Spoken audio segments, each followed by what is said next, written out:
Hello everybody, good evening and happy International Sculpture Day. I'm Caroline Worthington, Director of the Royal Society of Sculptors, and it's my pleasure to welcome you to our home Dora House this evening on International Sculpture Day. It's a really big and busy day for us because there's been a whole day of judging for one of our fantastic awards called First Plinth Public Art Award, and there are some very nervous people in this room waiting to find out who has won that award. I'm afraid they're going to have to wait just a little longer because I'm very delighted to welcome Ivan Clarke and Rayvenn Clarke, who are going to speak about public sculpture and sustainability and also their own practices. So without further ado, I'm going to hand over. Thank you. So, good evening. I'm assuming everyone can hear me because I've got a microphone. So, firstly, I'm pleased to celebrate International Sculpture Day. It's a great event, and I'm looking forward to hearing who wins the prize. And congratulations to all of the shortlisted sculptors. I've looked at your practices, and I think everyone deserves to win, but only one can. Thanks also to the Royal Society for inviting me to give this talk. A surprise and a pleasure as well. And thanks to the brilliant Rayvenn Clarke, who's here to accompany me and to champion her anonymous peers, her words. Okay. So we've titled this talk, Sculpture, Public Realm and Soft Sustainability. And it's going to be a talk of threads. So various threads, partly relating to me, my background and how I've arrived here today, partly related to Milimetre and its practices and what we do. Significantly, a thread will relate to ecological understanding of the world and framing sustainability more broadly than it usually is. And partly the views of the practitioner, Rayvenn. Okay, so bear with me and hopefully I'll bring all the threads together over the next 20 minutes or so. So thread one, who am I and what is Milimetre?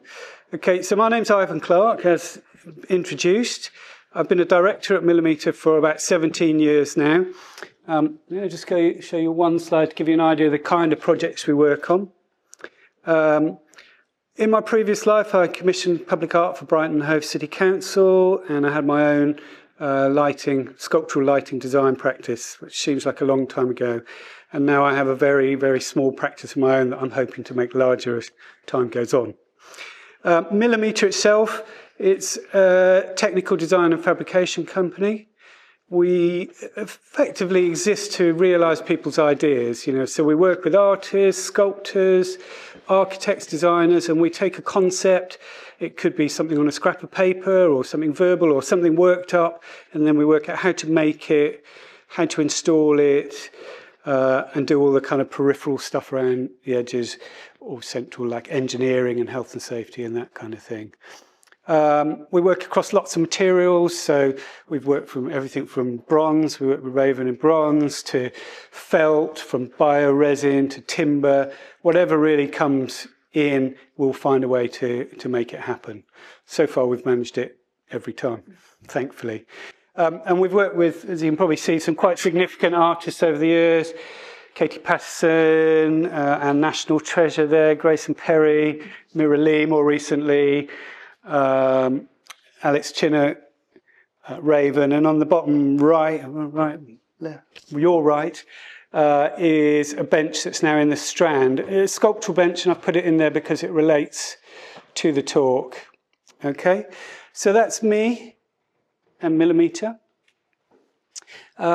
You may be asking, where does sustainability come into this? I mean, you've got a director of a fabrication company in front of you and not some environmentalist. Well, there's a hidden past. So obviously, on one hand, sustainability is everywhere and everyone's sort of aware of it, but it's often, relating to things like recycling, that kind of thing. However, my interest and what I hope to convey today, for the rest of this talk, is a lesser discussed dimension of sustainability. Hopefully that will become clear. So getting to this place and why I'm here, my academic background is different to what my working life is in many ways, although art's very central to my life. I studied ecology at Leeds originally, and then I went on and studied an MA in values in the environment, environmental philosophy. So for a long time now, I've maintained an interest in the environment and social change. And it's been part of Milimetre's aspirations, and hopefully will continue going forward. We're by no means perfect, so that's another discussion.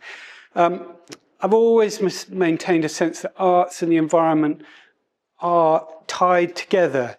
You know, they're linked, but it hasn't always been clear to me. Hopefully it will become clearer today for you. And I've experienced a tension between, you know, the value of works, of creating works, and then the environmental cost of things like materials, and even the financial cost. You know, some of the things we make cost an absolute fortune, and you may wonder, is the money better spent? But I actually do value the art, okay? And it has caused me inner turmoil and cognitive dissonance, and I'm sure people in this room have experienced similar, okay? So it's not fully resolved, but the important thing for me, and hopefully for people in this room, is, you know, I have to go with my kind of subjective sense. And I hope to convey that felt sense of the value of sculpture, public realm, craft, as in skills, and time spent on such things through this talk. So that's thread 2. Thread 3, ecology and an ecological perspective. Are we up for a bit of audience participation? Would anyone like to define ecology? Anyone? Okay. Well, it's a good job that I've actually got some definitions, isn't it? I'm going to test you again in a minute as well. Okay. So ecology, I've got a couple of definitions here, and there's a reason behind that. So ecology is the branch of biology that deals with relations of organisms to one another and their physical surroundings. And I'll bring your attention to the branch of biology. We can hold that thought, okay? Another definition is the relationship between living things and their environment.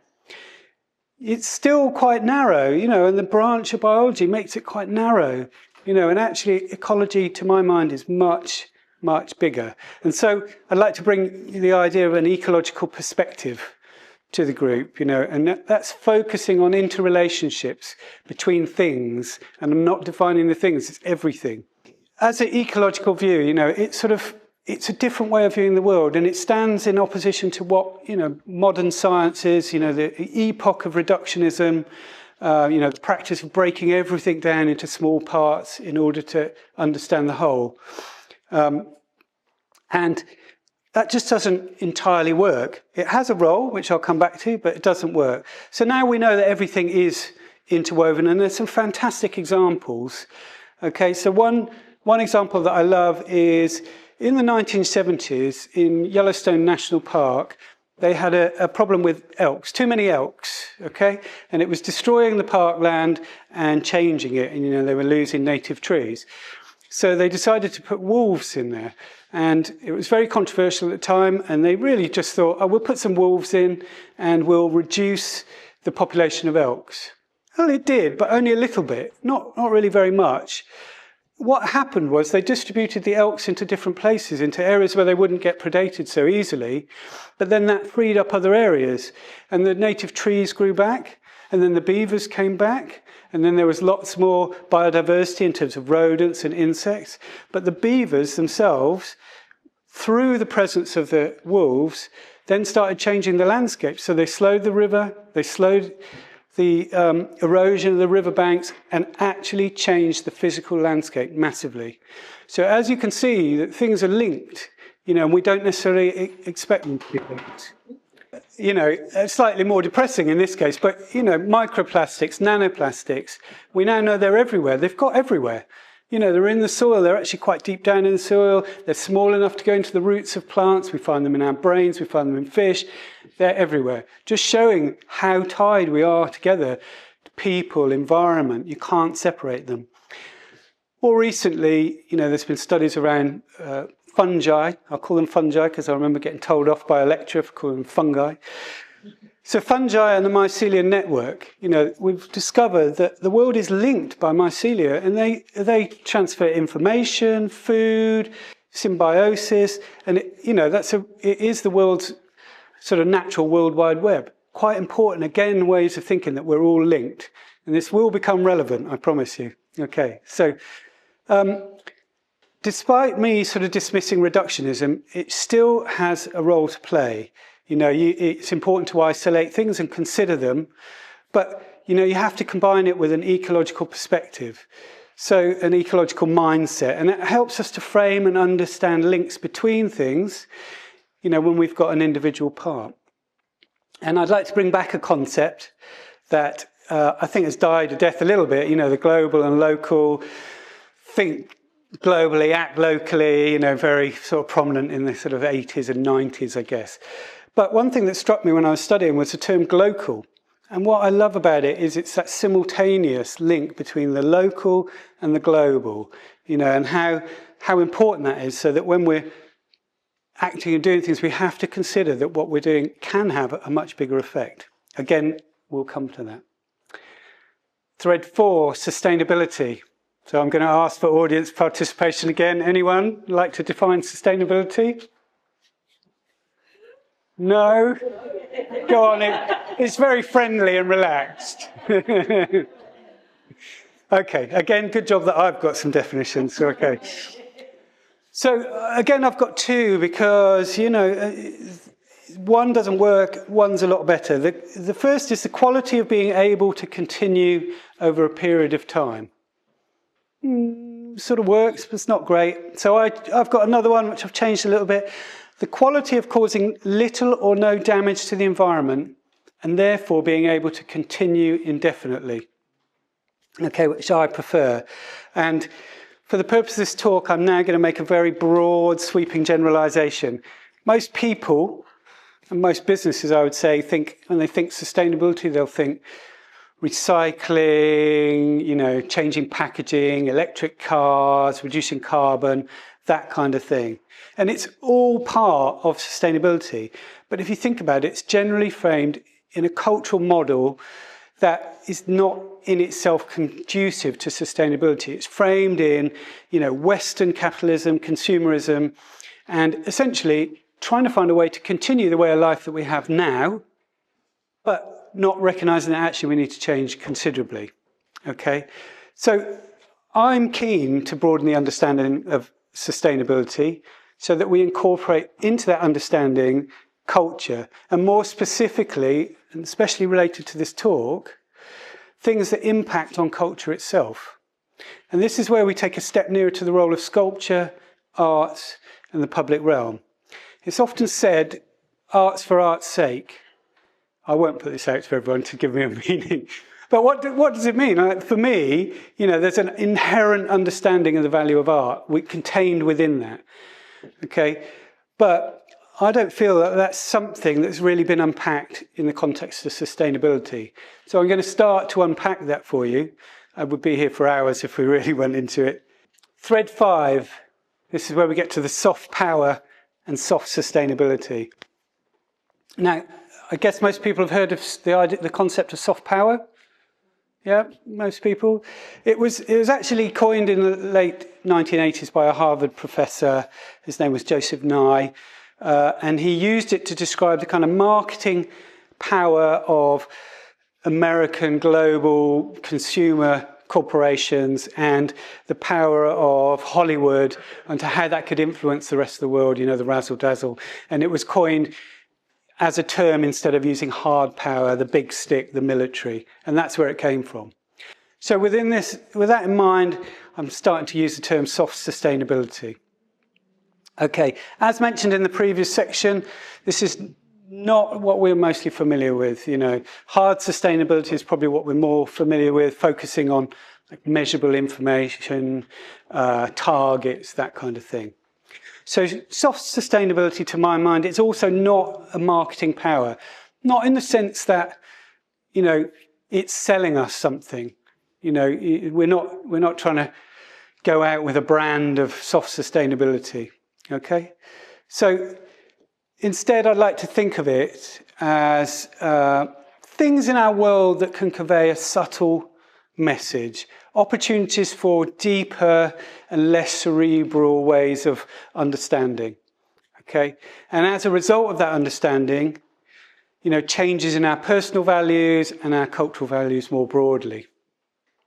Okay, it's another thread in the fabric of understanding, and one that I think in this context, well, I will bring it to this context of sculpture, art, and public realm.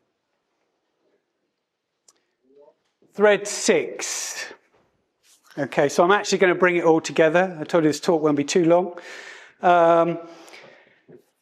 I think that by creating works of beauty or contemplation, as in artworks, and by investing in the quality of public realm, sculpture works can convey a message, and the message that people are valued.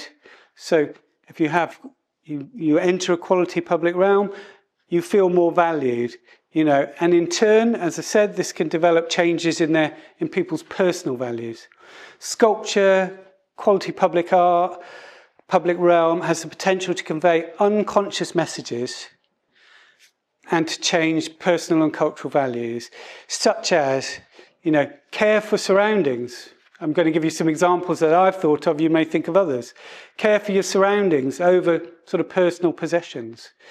Care for craft over utilitarian, uniform, profit-driven environments, It's always the cheapest. I work in construction, loosely, but we're often involved in Section 106. And there's this horrible term called value engineering.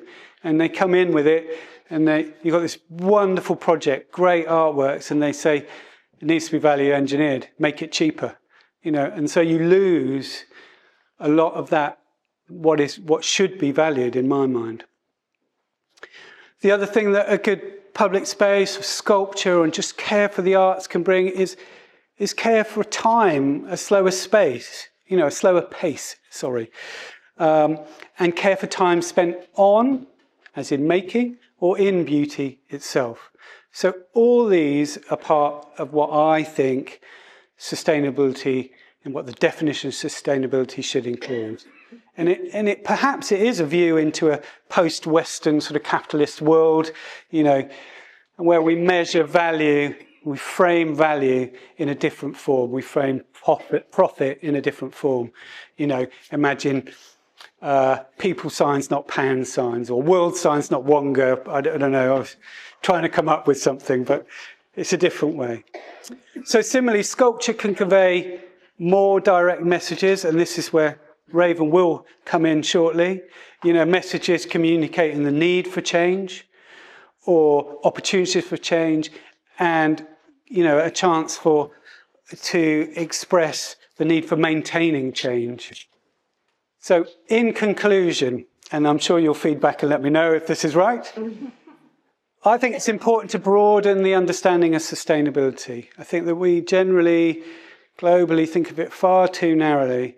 And so as part of this talk, in relation to arts, I think we should broaden it. Soft sustainability relates to the potential for subtle messages to cause a value shift, subtle messages from our work. And that sculpture, art, public realm has a role to play.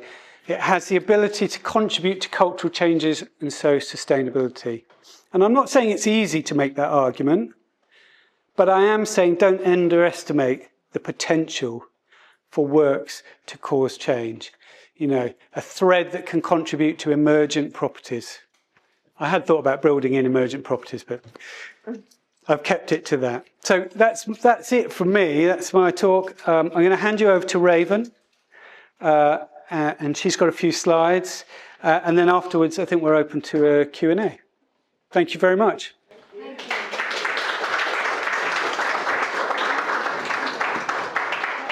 I would like to start by saying thank you to the Royal Society and also to Ivan for inviting me to do this portion of the talk. I think I'm going to springboard off what Ivan said in terms of this idea of value shift, and I'm going to speak about it through the lens of the work that I was very lucky to do with Milimetre, who very much led that kind of production process that really does embody a lot of the kind of characteristics that Ivan was talking about. So on the next slide, we can see my latest public artwork, and it's called Black Renaissance. It was launched last year, summer, and it now sits permanently installed in Montgomery, Alabama, at the Freedom Monument Sculpture Park. This is the second park in the US with this particular organization that is dedicated to narratives around slavery. Now, me being kind of a London-based sculptor, you could imagine jumping into this space, not only having to kind of work at size, but also think about that kind of narrative element that sits around the artwork. And much like Ivan was saying, we have these two kind of threads of sustainability that often emerge through this artwork. There's a kind of fundamental kind of big S sustainability, and it's about how we actually get this made. How do we kind of go from this idea? How do we kind of put it through production? And what is the ways in which we can get from this ideation phase through to this final artwork? That's obviously why we have companies like Milimetre who are amazing at doing this. And then we have this other kind of strand when we think about what is this narrative and what is the culture shift that we can actually embody within artworks like this. And that's the kind of harder element of sustainability to really unpack and understand within that kind of production process. But what was really lovely about working with Milimetre in this context, but also the work, was that how you have to work as a team to marry those two elements into creating something. And that was something that I learned so much about through doing this particular process. Now, the next slide is one of my favorite pictures. It was kind of when we were building the artwork, and it was sitting in kind of one of the hangars for Milimetre. And we were really trying to think about what is the narrative that kind of underpins this artwork. My particular practice is centered around black bodies and thinking about how we can kind of make them into monumental sculpture. And what was really wonderful was that as we were kind of building it and going through this kind of understanding about the production methods that had to underpin the project, this narrative and this culture shift element happened both within myself, within the team at Milimetre, but also how we situated it within the kind of final space in which it was going to sit. And this is one of the really wonderful things I think Ivan was talking about previously, because what we're trying to do is to place it within not only a new space, but understand what that means in terms of the broader consideration of how the artwork will unfold and evolve over time. In the UK, we have a very particular conception of slavery and our role in it, and the US has a very different one. And so actually we were seeing this kind of idea of culture in terms of how we ideate and how we build and what this looks like in the UK, and then what kind of this method of transportation to a different space and kind of permanently residing it there, what that means in terms of that kind of soft sustainability that Ivan was talking about. And it was a really wonderful process. It remains there and it will be there for my lifetime and for many others. But it was really interesting when we think about not only how the project came to be and what it means, but this idea of the legacy of which the kind of artwork will hold as well. And in that context, when we think about this idea of public art and the role it has to play, projects like this are really instrumental, because it is about that long-lasting change that we can really fuse into public sculpture, and actually the role that public sculpture has into it. Not only because of its durability, the idea that it's made of bronze and it will last forever, but that real culture shift that exists when we do create pieces like this. And like I said, I was very lucky to work with Milimetre throughout. It was an incredibly complex project that, from the kind of the artwork and how we were building it, which was oftentimes not tested. We were working under kind of conditions where we weren't quite sure how we were going to go from this kind of 3D kind of digital element, which I work in, to this really quite lofty bronze, like 3-piece sculpture. And sustainability in that context really meant, what are the practices, what are the strategies, what are the techniques that we're going to use to bring this into being? And Milimetre are fantastic at really leaning into that process and thinking about, okay, for this element or how we build the sculpture, we'll do part prints, we'll reverse engineer, kind of the real high spec technical stuff that actually, for me as an artist, that's not my kind of bread and butter. I love the kind of ideas that sit around it and the research that can help to underpin it. And so in this context, that production element and that sustainability really emerges from companies like Milimetre, where they have that kind of real technical understanding. And as we go through that process and the work gets built and ends up in its kind of final home, the shift that happens in regards to the narratives that come out of that particular artwork continue to evolve, and they continue to change as we go on. And if you go to the next slide, Ivan, this is kind of one of my favorite ones. It was the favorite piece of the sculpture, at least. And there was 3 kids that we made into this kind of octagonal kind of plinth that sits in the site now. And dealing with a kind of issue, and we're dealing with a kind of idea of slavery, it was very hard to center this idea of children within that narrative. And so there was a lot of kind of understanding and research that we had to do to really situate what the sculpture would mean in the context of the research within the project and what that needs to look like as a visual outcome. And so it's really interesting because, yes, we can think about sustainability in terms of the techniques, the practice that we need to build things. But also, I think what Rayvenn was talking about was what is the kind of subsequent culture shift, change, and how do we really situate that within the public realm and how we talk about the artwork and how we situate it within that kind of space for visibility. And the project itself has kind of been out in the world for about a year now. And the conversations that I still have around it constantly change. There's a kind of real fascination with about the production element, but also what is the kind of unfolding narrative about how people understand the work, receive the work, and the kind of lasting legacy of it being within this kind of public realm. And so I really like this idea of sustainability just because it is so much broader in terms of what Rayvenn said. It is this really kind of tactile and felt and kind of quite emotional need to make sure that we do preserve the environment and the storytelling that we can have within these objects as well. But it is about that, the pure kind of culture that sits within the public realm and the power of public sculpture in this context to really fuse a lot of our cultural values within the objects that sit within that space and the diversity of the subjects that actually we can pose to the public in a number of different locations as well. And there is a final image on the slide, which I find really interesting, entirely unrelated to this talk. And I found it really interesting that Rayvenn put it in. So when I was studying, I actually made this piece, and the piece is called My Head Hurts, My Feet Stink, and I Don't Love Jesus. Now, very, very strange title, but when I was making it, this became a kind of iconography for my feelings at university. The title itself was actually a very old country song that my dad used to listen to, hence where that title came from. But it was also an interesting play on what we were talking about in terms of sustainability, because this narrative element in this particular piece has always been one of my favorite. As I was saying, I was studying and I felt really under pressure from my tutors and the kind of, there's a kind of feeling within art school that you are having to be performative in some way. And I was one of the few black students in the course and I was really struggling to find my bearings within that space. And actually this is one of the few pieces that I made, and I made it for my final year.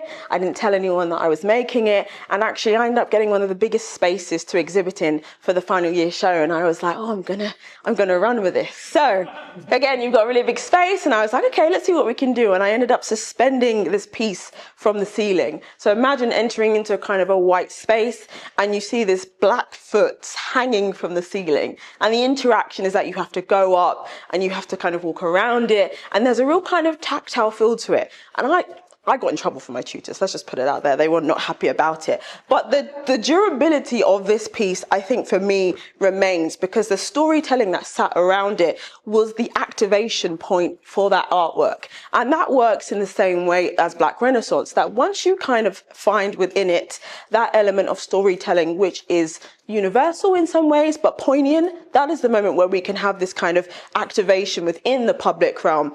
And it doesn't matter about the size of the artwork per se, but it's that storytelling element, that sustainability element that sits around the narrative of artworks that I think is this element of why public art, if done well, works very well and is enduring and has this kind of legacy. So thank you for putting this piece in, Rayvenn, because I had to think a bit about how I was going to talk about it in context. But actually, I think it worked quite well. In general, thank you for having me. I hope that gave you a bit of context about the project and how it lends itself to some elements of sustainability. And good luck to all the winners tonight.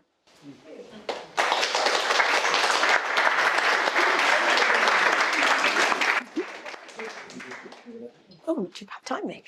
Does anybody have any questions? Oh. What is it made of? It's mixed media, so it's silicone, and then it's got kind of baby hair. I've got human hair in it. It's got kind of fake nails. It's quite a weird piece in it itself, but it's made from a cast of my own foot and kind of made using silicone gel. Your foot size? How big was it?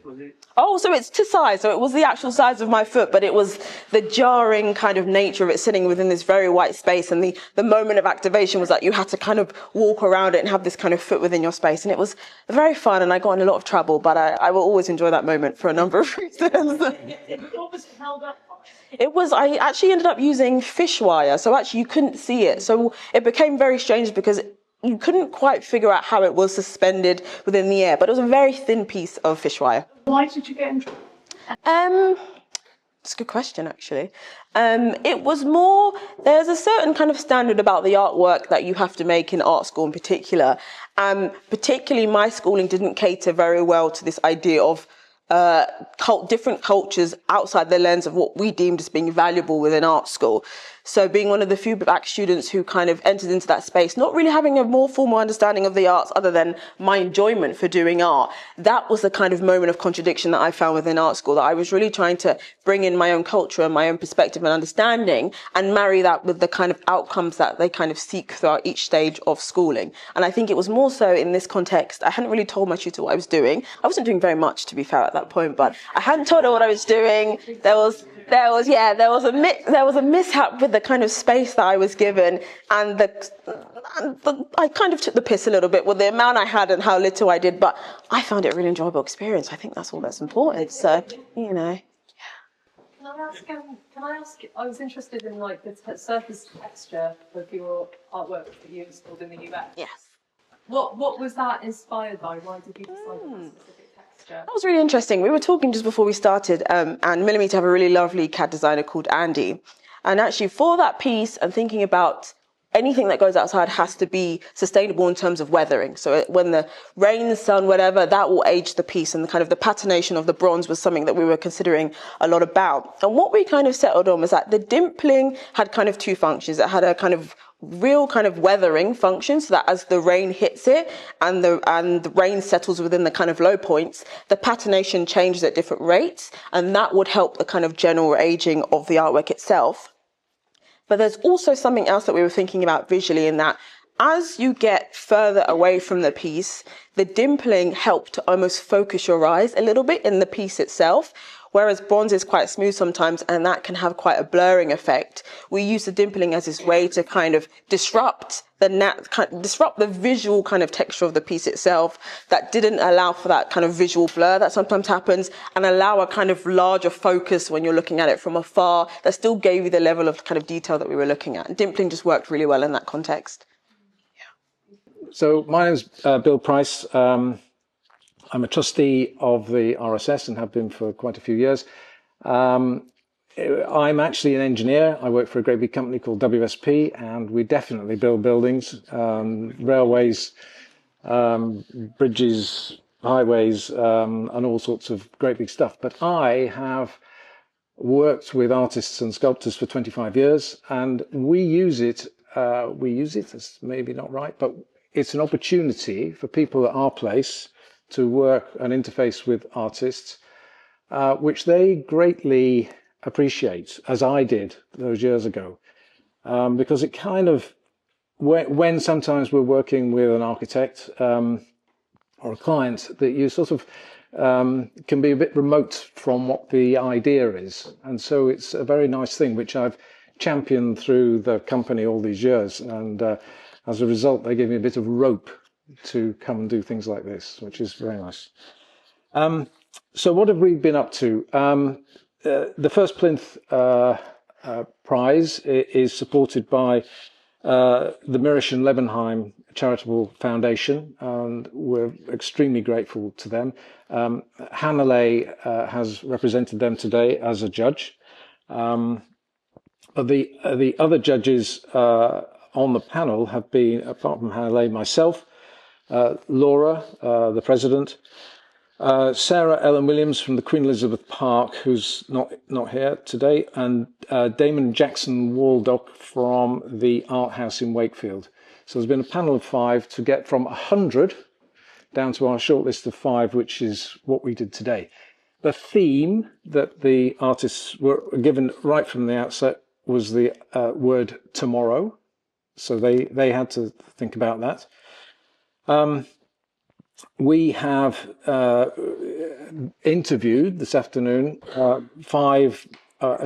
short list of 5, and you will have seen their wonderful maquettes outside. I would say those are the 5 best quality maquettes we've ever seen, which is amazing, which is wonderful. So thank you for all the hard work that's gone into all of those. I just thought I'd say a tiny thing, because they're all so great. I was just going to say a tiny thing about each one. And this is the order in which they were presented, so don't get any ideas. Okay. So we started off with Rayvenn Boyce. Now, where's Rayvenn? There he is.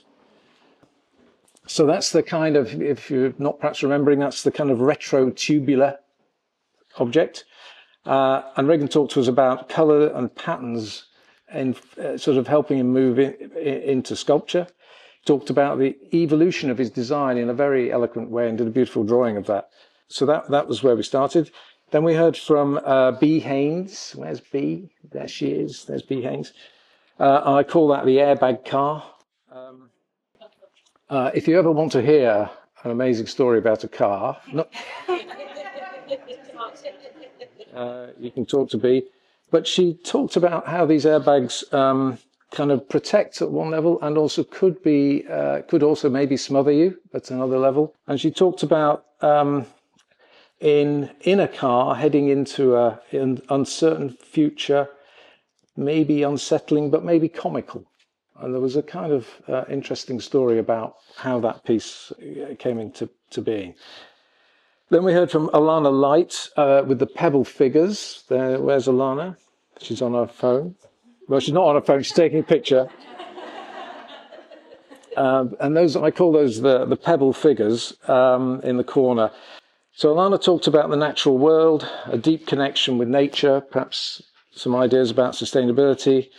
The three figures across the generations, the child, the mother, the grandmother, about the past and the future, tomorrow, and the future being, she said the future isn't fixed. We talked about that. Then we heard from Emily Motto, and where's Emily? There she is. And now I've called that the ribbon loop. These are all my terrible names. They're not the real names. She talked about tomorrow, shape and form. The Borghese gladiator was used as an idea for how these things were, how it was propped. And then we also talked about the craft of the painted surface on the fluid shape. And that was a very nice conversation. And then finally, we heard from Gabriele Risso. There he is. I've called this carved stone still life illusion. And it's a still life illusion in my view, because if you look carefully, those shapes kind of crash into each other in a way that a still life, they cannot, because they're individual separate objects. And he talked about a table in an open air space having a solidity. He talked about how a table makes you feel and also can make a place. And this is a little bit about what Rayvenn spoke about. And finally, we were mightily impressed with the sheer craftsmanship of that piece of work. So thank you for that. Right.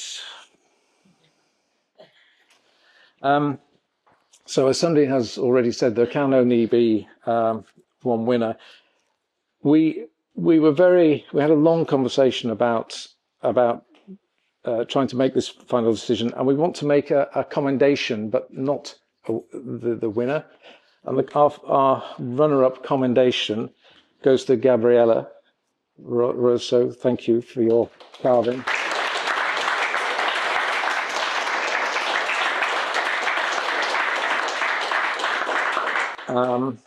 But our winner of the First Plinth 2025 award goes to Bea.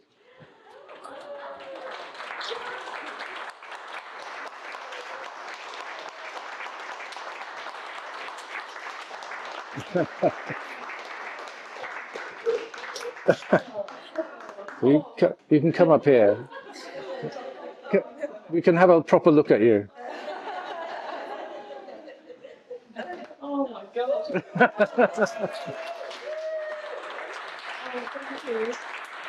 Wow. Wow. You don't really have to say anything, but we as you heard, we thought that was very different, very unusual, and had the capacity to put all sorts of things in a new place, looking at something very differently. So we're very excited. Thank you. I'm super excited. Second time lucky, because this is the second time I've applied for them. So thank you so much to the judges, and the other maquettes are blooming awesome. So I'm really grateful to be chosen and really grateful to have an exhibition with all the other artists involved that are all amazing. And thank you to baby Dexter for being born in my car and appearing unexpectedly. So, thank you so much.